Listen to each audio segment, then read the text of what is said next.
So this might be it. I sure hope so. We may finally get to the bottom of this Agile thing. Hey, everybody, I'm Matt Beam. I'm Mike Markey. And I'm Jeff Singleton.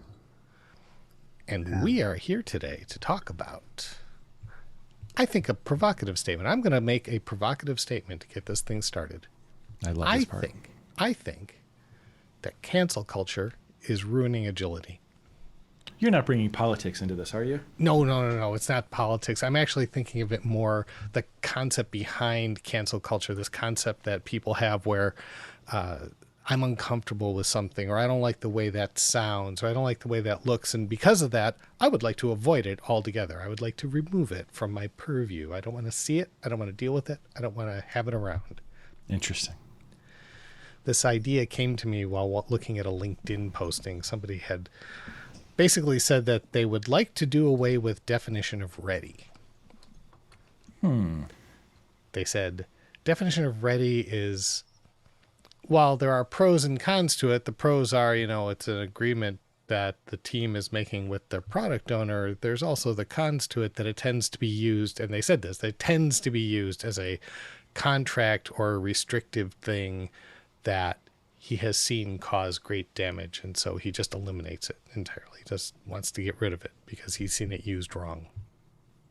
So, if he saw somebody throw a hammer through a window, he would thusly ban all hammers because, by God, I saw it used wrong. Yes, it doesn't matter that hammers are excellent for driving nails. They also can break glass, and therefore we don't want hammers. And if we're not careful, we are going to delve into politics very soon. So it strikes me at this point that it seems useful in some cases to have a contract between the team and the team, I suppose, about how they're going to know when a piece of work is ready. Because the point, let's just, for the audience, we'll just point out the definition of ready is to make sure, the purpose of it is to make sure you've got everything you need before you start a piece of work. Because when you start it, you want to keep moving. You want it to keep, you don't want to start it and then stop it because you didn't have something that you needed. So the definition of ready is helpful to know if there's something missing, and therefore if you should hold off on commitment or the start of the work. So that seems like a good thing. Yeah, exactly. It's in its simplest form. It's I think the simplest expression of definition of ready I've seen is an agreement between the product owner and the team about the description of what a story, for example, is asking for, or the acceptance criteria are clearly understood by the team and the product owner. And then usually there's something in there about it's of an appropriate size to fit into an iteration. If they've really thought it through, they might have included some of the metrics about how they're going to confirm that whatever value that they wanted to create was actually created. But anyway, yes, it can be just a checklist. It can be very lightweight. It's not meant to be an overbearing. It's not meant to be a checklist. It's not meant to be. And so I can see their point. I could see it being potentially misused, but you'd have to allow that. It's if they don't allow it to become an overbearing contract, it isn't an overbearing contract. Yeah, and that would be the kind of thing you might want to talk about in a retrospective. I don't want to move along to the next example too quickly, but the problem here is not that the definition of ready isn't useful, and the lack of it won't cause problem, but it's that maybe thinking more about why you'd have it in the first place, right, and making sure that it's actually being used that way might prevent you from having to cancel it. Right, so I'm sorry, Jeff, go on. So the interesting thing is, even this guy acknowledges that there is value in the definition of ready. So his objection is not necessarily to the definition of ready, but to the use of the definition of ready, and I should say more specifically, the misuse. Right. And so his reaction was throw the baby out with the bathwater. It doesn't matter if there is a useful reason to have this, because it can be misused. We should eliminate it, which is getting me to that cancel culture mindset, right? That somebody sees a thing used incorrectly one time and says, well, we've got to do away with that. And I think we have probably seen examples of this with our clients over the last few years. I bet we could find a bunch of examples of practices, values, principles, things within the Agile arena that people have just tossed out because of, well, one reason or another. And we can talk about those reasons. What do you think? Well, yeah, I think, probably it could be argued that every situation that we walk into, someone either ardently or even mildly proposes, well, do we have to do this? Let's take Scrum, for example. In addition to some of the artifacts that may or may not get used well, let's talk about events. So one that we see frequently is retrospectives, since Matt was referring to them earlier. Yeah. There's this tendency to say, well, we're doing fine. What do we need a retrospective for? And I think it's a lack of understanding of what the value of all those components are. And so when we walk into a situation as coaches, we're trying to present a holistic solution, for lack of a better term. It's not saying that Scrum is a solution, but a holistic approach. And all those elements are integral. And so to leave one out, like a retrospective, for example, you diminish the value of the whole, do you not? And so when we say we think you should engage in your retrospectives, well, it takes a lot of time, and we don't know that we don't need to do that.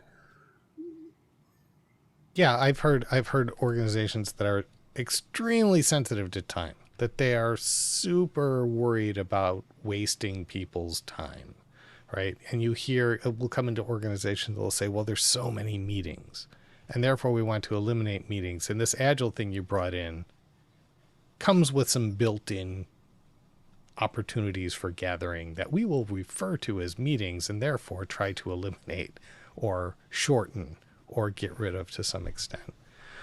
And I've seen that with the retrospective, but part of it, sometimes the reason has nothing to do with the time spent. Sometimes it's got more to do with the fact that they don't see it as being useful, that it's a gripe session. It's just a bunch of people getting together and complaining. What, did that ring a bell for you? Quite literally. Yes. So the common, I've seen that 100%. So the teams that I've seen struggle with retrospectives or who just want to get rid of them, right? They tend to come in two flavors or two patterns. It's really good teams or really not so good teams, right? It's, the most common one is the teams get together at the end of every sprint and they discuss stuff that happened in the sprint, good and bad. But they typically don't have action items, right? There's nothing specific that they do differently in the next sprint. And so therefore there's nothing changing. Mm-hmm. And so after 3 or 4 of those, somebody notices that we get together and we talk about stuff, but it makes no difference. So why do we do this? Isn't this a waste of time? And I say, yes, that is. If you do it that way, that's a waste of time. And, the other pattern is that when the teams start out wherever they start out and then they get good, they get really good, they get, they solve all the problems that they had before, more or less. Mm-hmm. And they just get to a place of complacency where it's like, well, we're meeting our commitments. Product owner seems happy. Nobody's complaining. We're meeting our dates. I guess this is all there is. And, it takes, to get to the next level of orbit or whatever, you need another input of energy to get to the next level, and it's just not available. So they just kind of coast. Kind of a lack of drive to continue to challenge themselves. Yeah. Sorry, Mike. But it sounds like we're focusing a little bit on the internals that the teams face, with the things that a team can do here to improve. But there's another aspect of this that the retrospective opens up. What happens when a team has gotten to a state where they've improved just about everything they can do, or they've addressed impediments as well as they can, but there's an organizational thing that is in their way, and they escalate it. They send it up the flagpole and say, "Hey, we can't fix this. Can somebody do something about this?" And our Scrum Master diligently takes that impediment and upsources it and takes it to the next level and says, "Hey, what are we going to do about this? This is impacting my teams." And how many times have we seen that just hit like an absolute thud, right? Nobody wants to add there. Well, that's just the way we do things around here, or that's never going to change, right? Yeah. You really, for that to, it's kind of ironic because we work in these frameworks a lot of times, like SAFe and other ones, Scrum of Scrums, where they have a thing in place where you're supposed to escalate impediments from the team. But what we didn't build in to begin with was an agreement from leadership, the people who had the ability, the budget, the authority, whatever it was, to actually remove those impediments. Like we didn't first pre-wire the understanding with them that they were going to need to show up to those meetings, that they were going to need to really understand, help, learn what the problem is, and then commit to removing those impediments, on a regular basis. And so, sometimes organizations set themselves up for frustration where they've got the structure in place, but they don't have the mechanism, or I'm not sure exactly what the analogy is, but like you need a person who can own that, right? Who can make a difference. And without that, it's kind of like teams doing retrospectives and no action items. Like it becomes a useless conversation at some point. Well, Mike, you were recently talking about how management, what we traditionally thought of as management, and there not being a specific role for them, at least not in Scrum, and probably not even mentioned in the manifesto or the principles for that matter. And so there's this maybe a gap in thinking, well, where do managers fit? And, as well as I do, we've walked into organizations and we may meet resistance from management just because they don't understand what their new role is. Actually, it was the role that they were supposed to do all along, and that was to remove impediments that are the things that are slowing your teams down for delivery. Yeah, it was really more of a role of enablement, right? To evoke the ability, or clear the way for your teams to act better, to do better. To know what they need to do. I've had managers I've talked to who come to me and say, "Well, I don't have all the answers." I'm like, well, you're not supposed to have all the answers. You hired smart people. You're supposed to teach them how to find the answers, or help them find the answers through giving them opportunities or nudging them in the right direction, or various other things. But you bring up a good point. There is a gap in Agile that doesn't give a role for management unless you're in a scaling framework, and then they really they're just dropping your org chart on top of an Agile framework and going, there, you're fine, keep going. It's just do what you need to do. But what we've had some success doing, and I think we were even doing it before we found a framework that was sanctioning it, we would say, well, let's give the managers something to do. Because when we went to an individual manager and we said, the team is seeing this impediment and we'd like some help in dealing with that, you get this wide-eyed deer in the headlights look like, oh, I don't think I've got the authority to do something about that. Like, well, then let's expand your capability here, and we would make a team of managers and from across the cross-functional arena, and we would say, you guys collectively have a stronger voice. You have more ability to make change in the organization or influence change. So when something is bubbled up from the teams, it's going to land first with you guys and see if you can come up with an action or something that would improve things. And then if you can't handle it, then we're going to escalate it up to the next level. We're going to send it a little further up the flagpole. Yeah, I have a lot of empathy for managers in those situations because, like, it's like what you said, Mike. You've got the agile system of delivery, which is Scrum or this whatever the framework is, right? The roles and the artifacts and the processes, and then you've got the organizational chart, right? And that whole framework, and those two are not necessarily chocolate and peanut butter, right? There are a lot of gaps there, and so I've seen a lot of situations where managers. The way that I usually would think about it was to say, so you used to be responsible for making sure the code got delivered, right?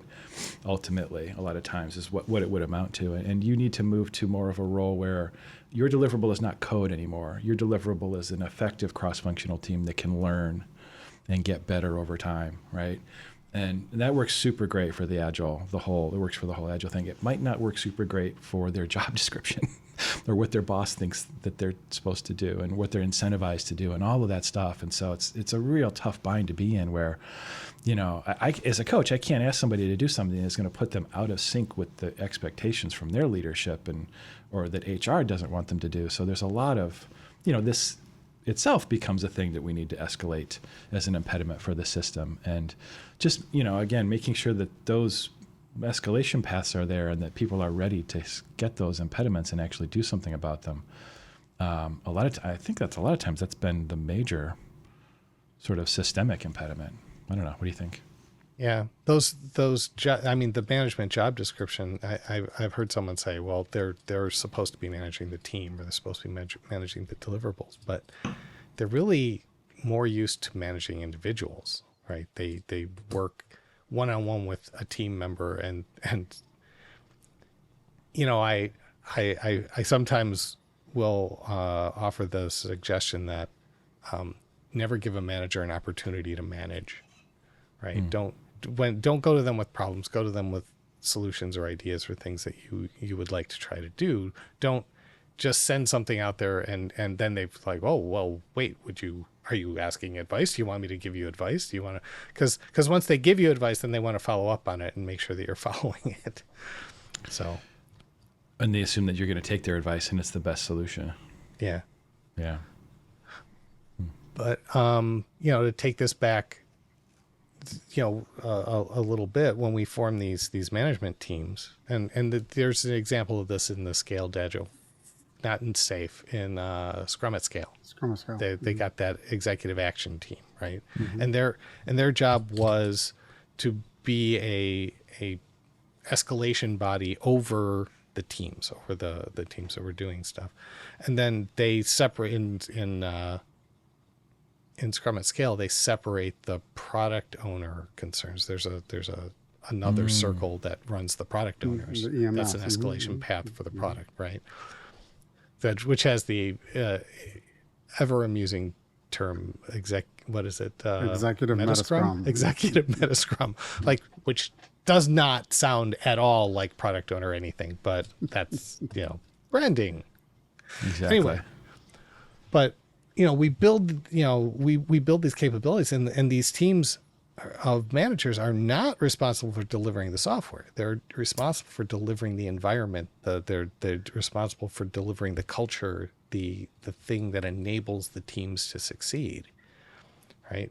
Because we'll come in and we'll work with the teams and we will help fine tune them and get them so they could be more performant in what they're doing and deliver better.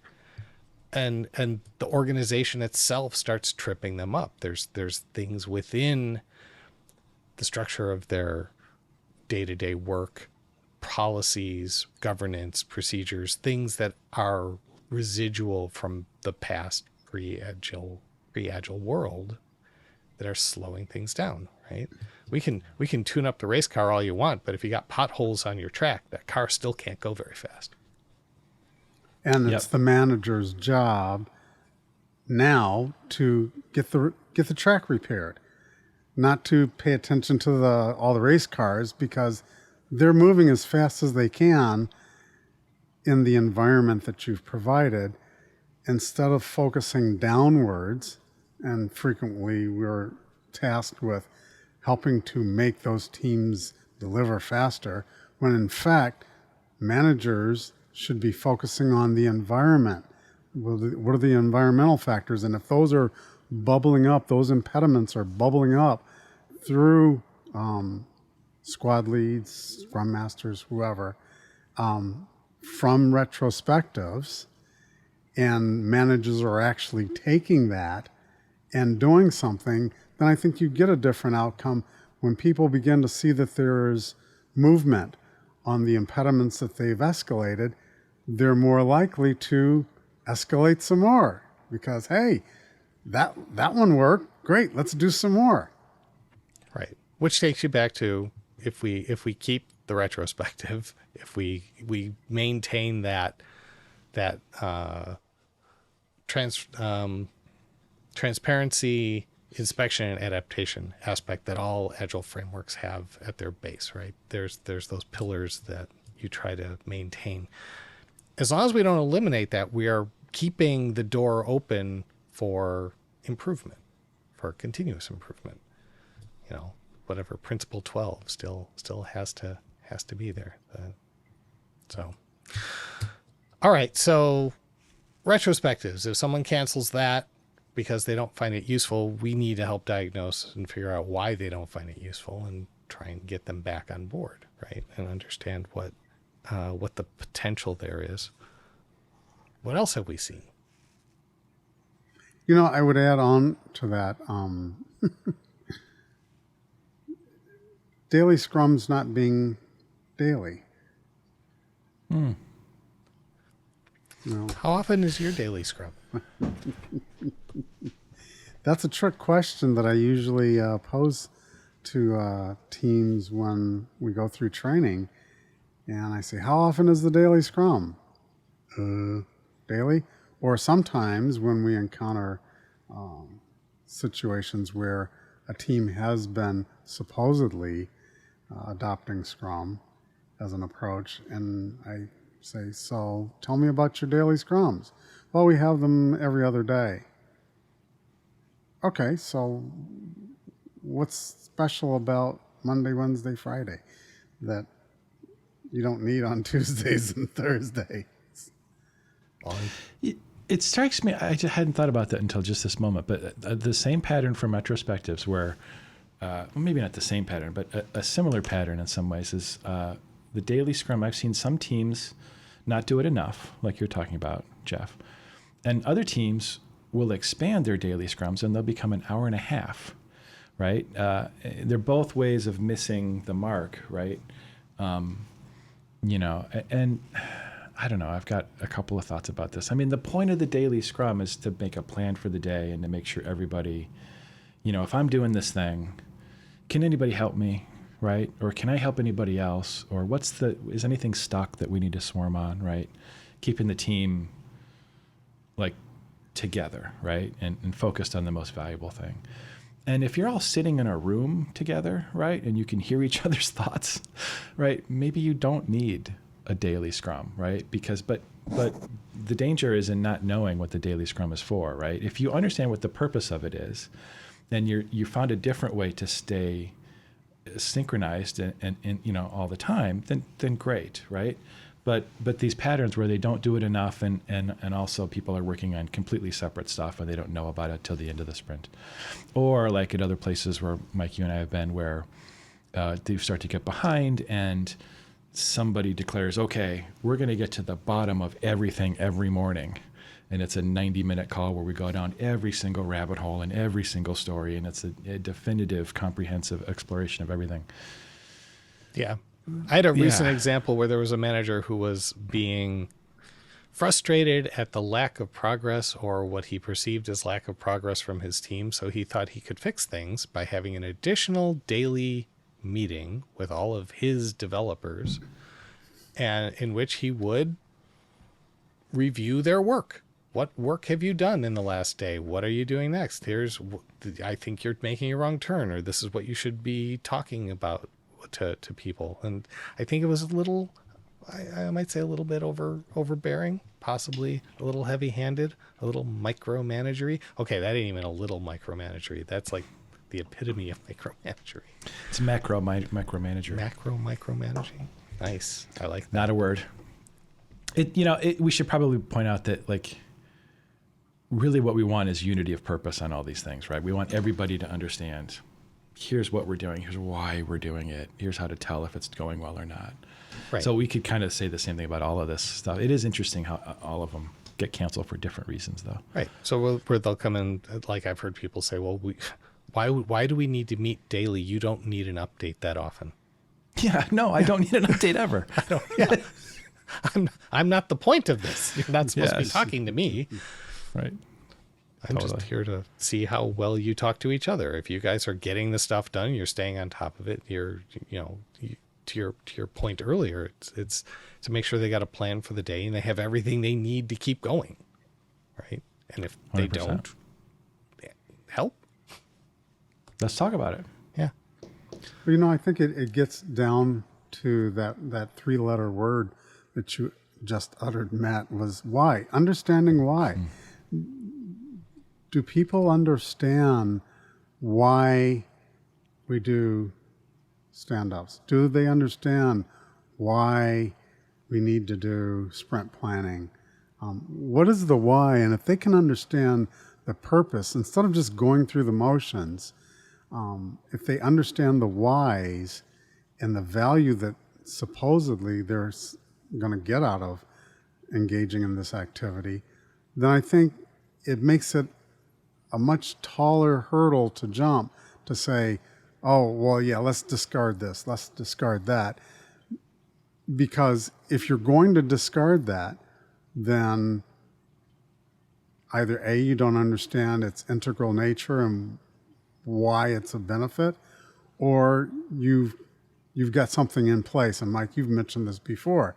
All right, so then what's your mechanism to achieve that same objective in place of doing your daily scrum? And maybe they have a mechanism, but I would submit that they probably don't. We're not going to come in and say you must do the daily scrum as a 15-minute thing where you answer 3 questions. As a matter of fact, I think I get away from the 3 questions very often myself. I really want the team focusing on the most important thing and what can they do to keep moving that thing forward. How many of them can get involved and take a more swarming approach on that.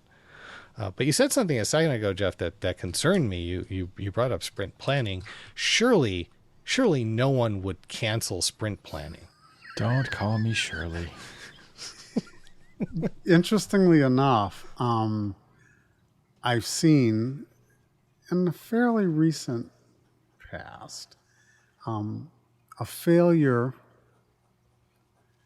to schedule a sprint planning session. And when I queried the squad lead, I'm not sure I got a satisfactory answer. And I think part of it stemmed from, well, we're carrying over everything that we didn't finish in the last sprint, which, by the way, was 90% of the stuff they had committed to. And so the feeling was, well, we don't need to sprint plan. We are just going to take in everything that we didn't get done before. And noticeably, this was a pattern. So when I would look back in the past, I noticed that, the previous sprint you didn't finish a lot of the stuff. And then the previous sprint. And so they became habitual in just carrying stuff over. And so then the sprint planning, it basically meant nothing to them. So they took the opportunity to not talk about it. Right. Yeah. Yeah. So I guess we could break that down pretty quickly. I mean, the purpose of sprint planning is to understand, like, what's the goal for the sprint, and then how are you going to select stories to meet that goal. But, like, it's really about the product owner coming in and saying, here's what's valuable, and here's how it's different from last sprint. Most of the time it's different from last sprint because what you were going to do last sprint is done and we're moving on. But Supposedly, yeah. But if it's not done, boy, it's even more important to have a discussion to say, well, actually a third of this stuff I no longer want or need, or, like, given how difficult it is, you definitely want to talk about it at that point. Well, yeah. I mean, if they're doing user stories the way that we would tend to coach user stories, we want those user stories to contain who needs this, why, what do they need and why do they need it? Who, what, and why. We try and shy away from dictating how you should implement this, right? Yep. That opportunity to talk about the how is at the time when you take that work on. It's that sprint planning session is meant to be where the team kind of builds a strategy for how they're going to actually implement this need that has been articulated by that user story, right? Yeah, and the other thing that you left out was the acceptance criteria in the story, like a list. Typically, it's right, which is how you would know this. it's done, right? 100%. Exactly. And so a lot of times I've seen when there's carryover, you look at the stories and there's really no acceptance criteria, right? So it's hard to know if you're done, right? You've seen the pattern where you bring it in and you do some stuff. You do enough stuff to satisfy what people thought done looked like, but not enough to satisfy what other people thought done was look like. So they keep adding stuff on and there's no clear objective way to call it done. And so therefore it keeps carrying over. I do know there is a pattern I've seen over and over and over, client after client. I'll come in and sprint planning is at best a half-hour meeting. Like they call, and it's like, what are you doing for only half an hour? Like, how are you possibly planning it? Like, does the team really know how they're going to work together to get this stuff done? And, what makes you think that you can get away with a half hour when the rest of the civilized world is using, 4 hours? Well, okay. I can give you a devil's advocate. So my best, not my personal, because it wasn't my team, but I was a scrum master. But the quickest I've ever seen a sprint planning done was I think 11 minutes when I was a scrum master on a team. How long was the sprint? It was 2 hours. No, it was 2 weeks. But what we had done, though, we'd spent a lot of time in backlog refinement, right? People knew each other really well. Mm-hmm. And we had talked, every one of these stories, we talked about them 3 or 4 times probably, and we were using estimates. And so we had well-formed stories, and the product owner was sick of talking about it. Nobody had any questions. It was not a lot of surprises. And so we just were like, yeah, any changes? Any changes to the estimates? Any questions? And everybody's like, no, we're kind of bored. Can we go? I'm like, it's your meeting. Okay, sure. Well, yeah, there's an important point there is that when we talk about time boxes, the time box of sprint planning, if you schedule a sprint planning session for half an hour, you better be in that situation where there's really nothing to discuss because we know it so well. Yeah. But plan it for a decent amount of time for just in case there is a need for more conversations. You can always call the meeting early. Right. And you should. Right. You shouldn't. You're not held hostage for 2 hours. Theoretically, if you're there for 2 hours, it's because there's something to do, or for 4 hours, or whatever the duration du jour is. I know when we did month-long sprints way back in the day, we would take a whole day to plan an entire sprint. It was exhausting. When we went to 2-week sprints, it was a breath of fresh air. It only took half a day. I think, Matt, though,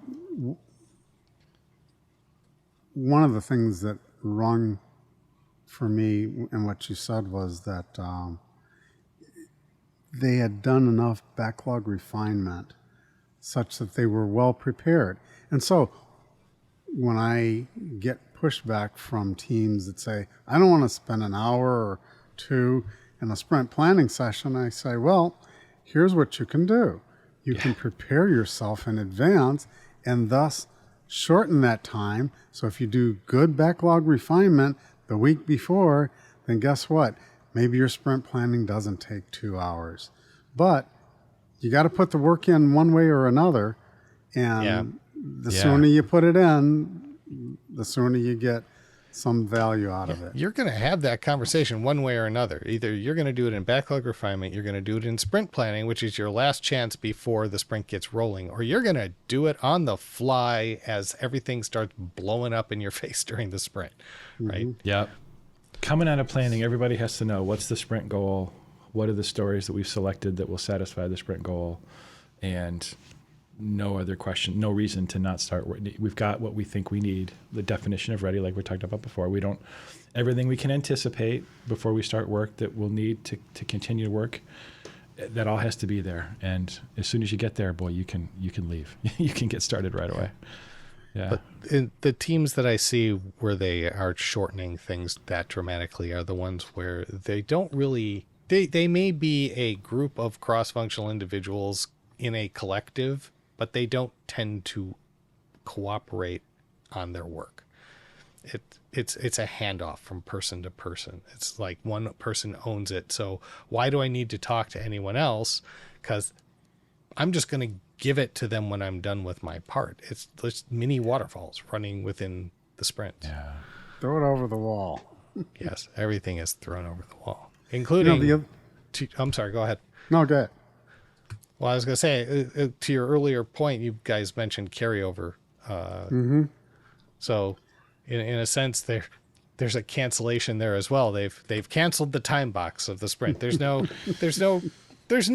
reason to draw a line. We're just going to roll it forward and keep going. And that kind of folds into what I was about to say was, if you start a sprint with poor planning, what's the inevitable result? Things are going to roll over into the next sprint. And so then it becomes a bad habit, and it's almost like a death spiral. Then you get out of the habit of ever doing any planning because everything just keeps carrying over. If you start strong by planning well and stay in touch, inevitably you're going to perform better at the end. Yeah. Yep. And if you haven't finished at the end of the sprint, what are you going to show in the sprint review? Right. I can't remember. Did we talk about sprint review already in this version? No, in this version we haven't. For the folks at home, this is like our third try at this one due to recording issues. So it's literally the third try. Yeah, sprint review is one of the more common ones that I've seen canceled, and it's I don't know. I can't remember what I say about it. And why are they canceling it? Well, if you haven't finished, why would I need to show it? Or what am I going to show? And the most frequent statement I hear is, well, I already showed it to the product owner, so why does he need to see it again? Yeah, again, it's going back to the why, right? The 3-letter word. The purpose of the sprint review is to get feedback, right, from whoever cares and whoever. From the product owner? No. Hopefully from the stakeholders, right? There you go. Yeah, the product owner is probably not buying the product. That's just the key test, right? It's whoever this, could be an internal stakeholder if it's an internal product. It should be ideally somebody off the street who actually might give you money for the thing. But that's often a big ask in a lot of the organizations that we've seen. Is the street the street buyer is not present. But if you look at some of the product owner coaches or product management coaches who are emerging, what are they talking about? Continuous discovery habits, right? They're big advocates of bringing actual people in and talking to the customer. Yeah. And I think, it's the same concept. Without that feedback, I don't know what it is about people. We all, and I'm not excluding myself, people tend to assume that they know like what good looks like or what's valuable or what the person will want or, and the amount of assumptions that go into stuff sometimes is really better than the person. Sometimes better than the person. Yeah, yes. I know better than the person what the person is going to want. Just build it like this, exactly this shade of blue, right? Oh no, let's talk about the shade of blue more before we figure out if it's actually valuable and usable. We're only anyway, the make point. Black cars and faster horses. That's all. not to denigrate people that we've but. Without the feedback, you don't have a need for a sprint review, right? If the team doesn't have, it's just like with retrospectives, right? If we don't have anything different going forward, it was time wasted in the retrospective. If we don't have any feedback and any changes to the sprint backlog for next sprint, what do we do here? We just sort of showed off some stuff. I mean, we know people worked; they come in every day, but like, what could they do differently to create more valuable increments next time? I think it comes back to what you said earlier, but in some of these examples about just fundamental misunderstanding of the purpose of the sprint review, because I hear so many people just call it a demo.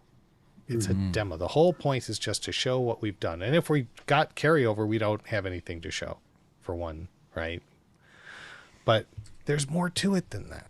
I mean, it's what was the plan? Where are we on the trajectory of our overall release strategy, our release goal, the roadmap? Like, you are here, and this is what's coming next, and get a little feedback from the users. If you're not coming out of a sprint review with some alteration being made to your product backlog as a result of that, you could argue you're not getting feedback, or at least a confirmation from who the end user is.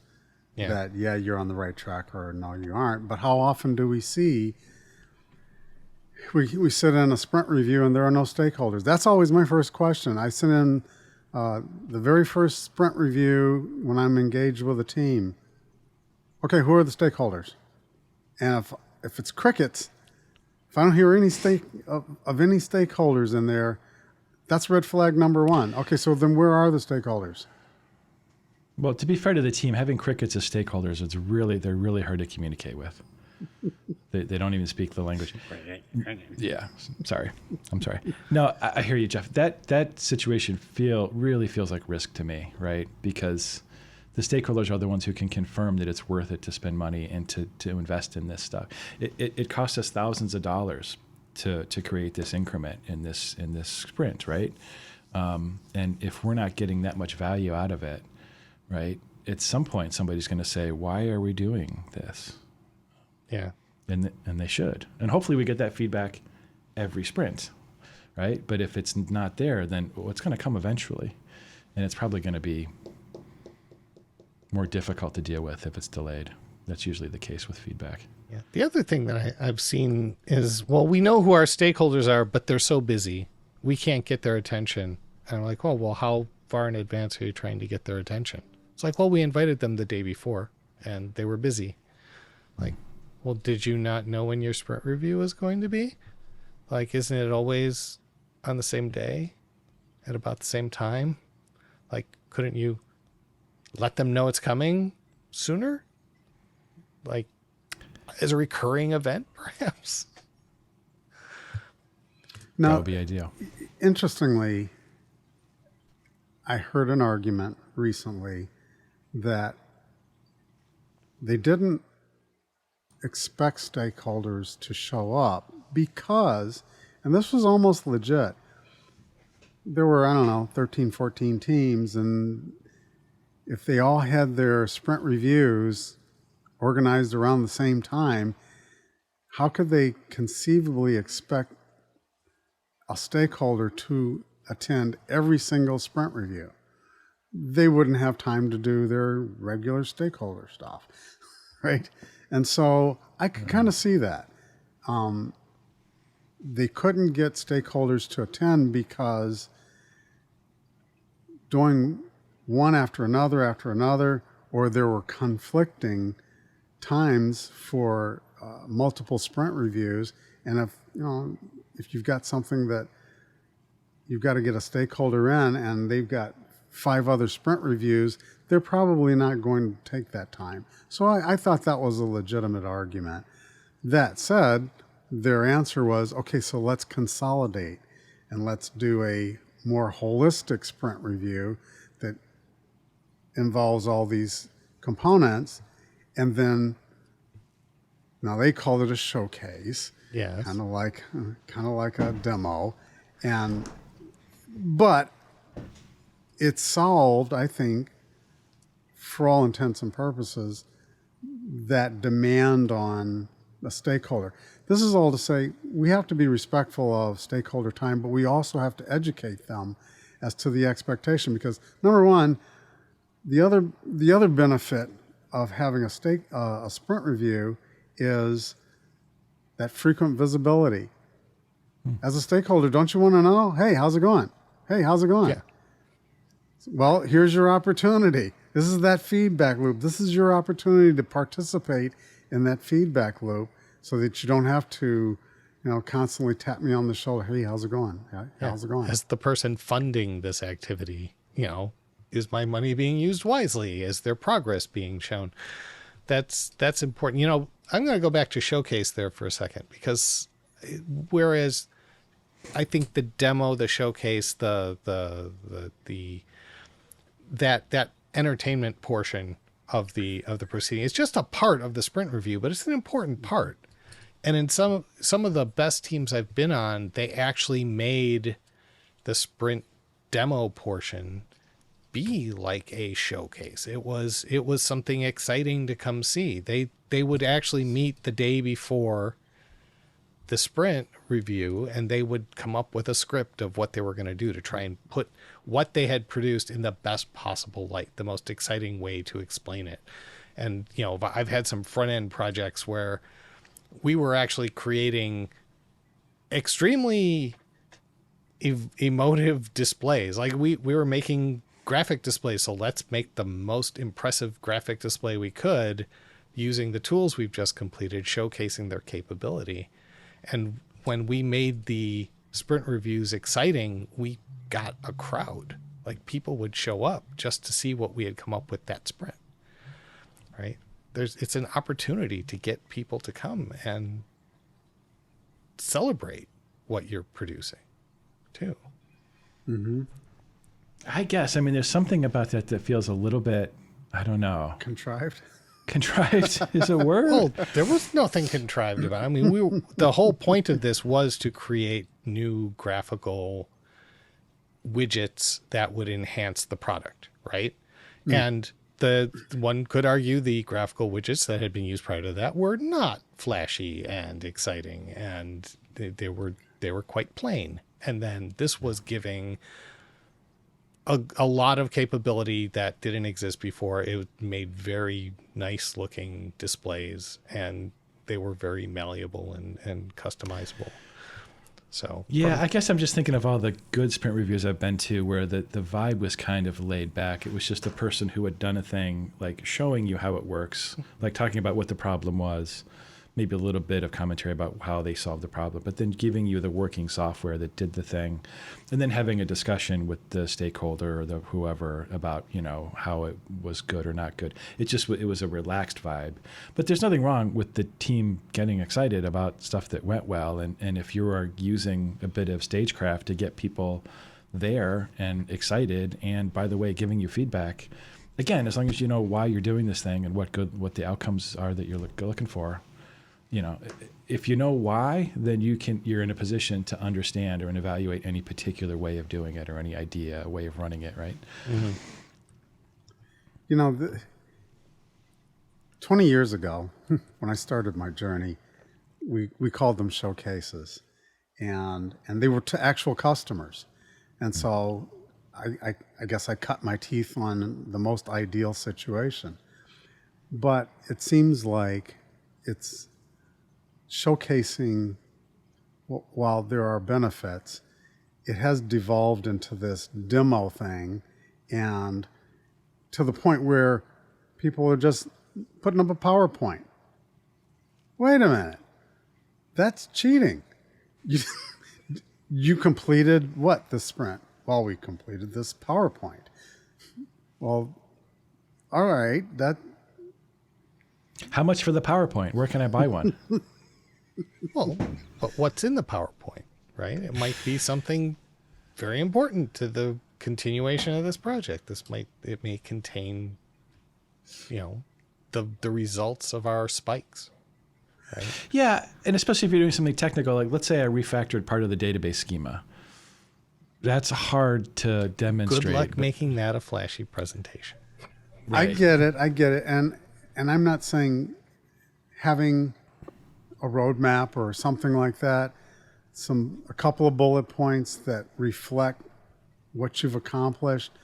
But if that's all you've got to show, and that's what you're relying upon all the time is this contrived PowerPoint, then you're not showing the goods, opening the kimono, as it were. You know what? I'm a little concerned by this repeated use of the word contrived, because it sounds almost like you're trying to cancel part of the sprint review because you've seen it used badly.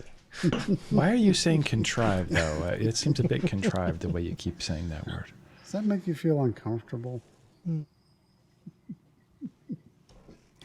So that was sprint review, I think. We pretty much... Yeah, I think we've run the circle about Yeah. just the events of Scrum. But is there other aspects that we've seen that we would want to delve into, or anything else you've seen people try to get rid of? Well, even in Kanban, the 7 cadences, we see people trying to shortcut on whether it's a strategy review or an operations review, which is similar to a retrospective. And so it's not even unique to Scrum. It's, Kanban, it's whatever. And it's almost as if people want to cherry pick. Oh, that sounds interesting, but not that part. And they forget that it's kind of a package deal. This isn't just something like, oh, that looks like a good idea. I think I'll pull that. That's not to say that you can't create your own agility and pull concepts, but if it's a matter of understanding what are the integration points, why do they work together, and if you can understand and try to at least adhere to them to strengthen that understanding, then go off and start riffing on some other things and feel free to deviate. But before you deviate, try to understand. And I think a lot of times people immediately jump to, let's just deviate before they even understand the full concept and where the benefits are. Yeah, there was someone from my past. We went through, the CSM training, and one of the last things they say on one of the last slides in the CSM training was, if a part of Scrum isn't working for you, then feel free to modify it. And that was the only thing that person heard. They sat through a 2-day class and they walked out going, cool, I will now create my customized version of Scrum before I even try it out. And I think in general, there's got to be a point at which someone recognizes that these frameworks are not, they weren't invented overnight. They came about over years of trial and error and trying things out, and they've put them together in such a way that one piece supports another, right? If you look at all the different pieces that we've talked about, even from a Scrum framework, if you eliminate any one of them, the house of cards collapses, right? And we're not saying you can't get rid of those things, but to your point, Jeff, what are you going to replace it with? As long as you're maintaining the intent, like a daily Scrum is all about the team being up to date on how they're doing and being enabled to continue to move forward. If you're achieving that a different way, as Matt said, excellent, right? Yeah. But make sure you are achieving that, right? Yeah, so that's really the difference, is the understanding of what was the original intent, what's the theory behind it, what are the principles behind it, what would you expect to see if you changed it this way versus that way? Because in the spirit of Shuhari, I mean, I don't think that Scrum is a specific tool, right? It's useful in certain conditions and a certain context with certain people, right? But like all tools, it's a lot of places where it doesn't work. It's not appropriate. You shouldn't use it. Mm-hmm.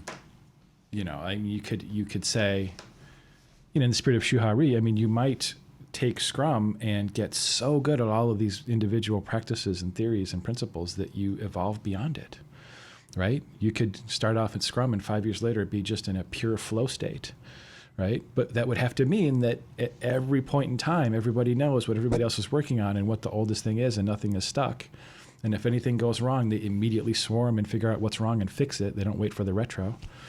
Right? And they're constantly capturing new work in a way that works for everybody, and they understand what done looks like. Like all of these things they have to have down cold, in which case you have transcended the framework. You've created a new framework. Please tell us about it, because it's probably awesome. Yeah. But it feels like the anti-pattern we're calling out here is just saying, well, I don't like the shape of the steering wheel. Get rid of it. Yeah. We don't need the steering wheel. And then we start running into telephone poles and stuff and complaining about it. It's like, what's wrong with this car? Yeah, this is the car. I mean, the car is great, but like if you're going to change the part of it, you need at least as good a replacement. Yeah, so where are you in your journey? I mean, if you're well into your journey, I get it.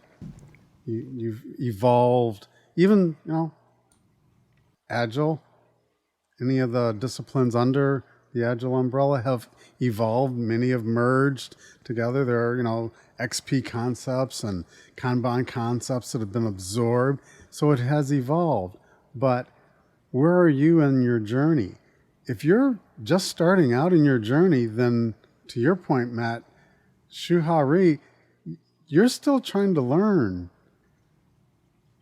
So why are you trying to deviate Be from... careful not to, pre-declare yourself to be a master of what you're doing. Yeah, even though you got your Scrum Master certificate. Yeah. And if nothing else, just be curious about what happened. Yeah. How did we get, the sprint didn't go well. Why? I think the last time we recorded this episode, we talked about the retrospective was the most important one, because if you've got the continuous improvement loop going, you'll figure the rest of it out, right? Mm-hmm. Take that seriously, right? And understand, before you get rid of the Scrum, daily Scrum, well, why aren't you aligned, right? Why aren't you noticing when something gets stuck, right? Why are people working on separate things and not noticing when there's opportunities to help each other, right? You might come up with something better than the daily Scrum, great, but just understand what the intent is. Yeah. I don't know how many times I've seen an organization that's coming through and saying, well, such and such a thing has been missed, so we're going to create a new event or another meeting or something else that's going to now do that instead. And I'm just like, why don't you just use the one you've already got the right way? You know, it's like, well, we didn't plan this. We don't really know what we're working on, so we have to make the daily Scrum longer. We have to have additional daily meetings to get on top of things. Well, why don't you make the planning meeting stronger?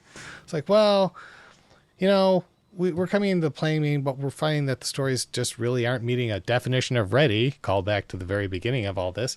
And it's like, well, why is that? Why aren't you doing more than backlog refinement? Oh, well, we want to have backlog refinement, but, nobody shows up for that thing. Well, why does nobody show up for it? Right. And it's like, well, we're not scheduled. We can't get the stakeholders' time, or we can't get the product owners' time. Okay. Why is that? Why are they really not invested in being involved with the team, business and development working together daily? Or is there more to it than that? And it seems like every time someone comes through and erases a piece of the framework, they're really trying to disguise something that's really the problem, right? They're ignoring the elephant in the room. Like, we're trapped in this room and we can't get out. Well, what about the doors behind the elephant? No, we don't talk about the elephant. One must not discuss the elephant. Absolutely.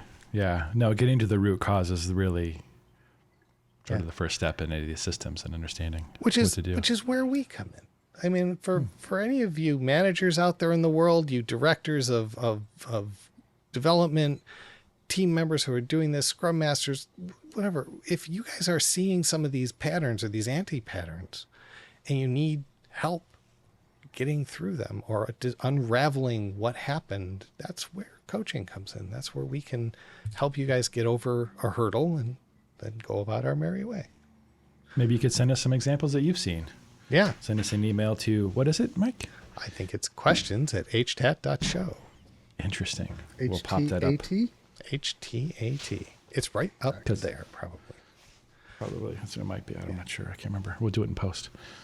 All right. So have we gotten to the end of this Agile thing? Well, we're definitely bumping up against the end of our time box. So by definition, it is over. Are we canceling our cancel? That seems contrived, the way that you asked. It was. Okay. I think our conversation has reached a natural end. And for that, I'm Mike Markey.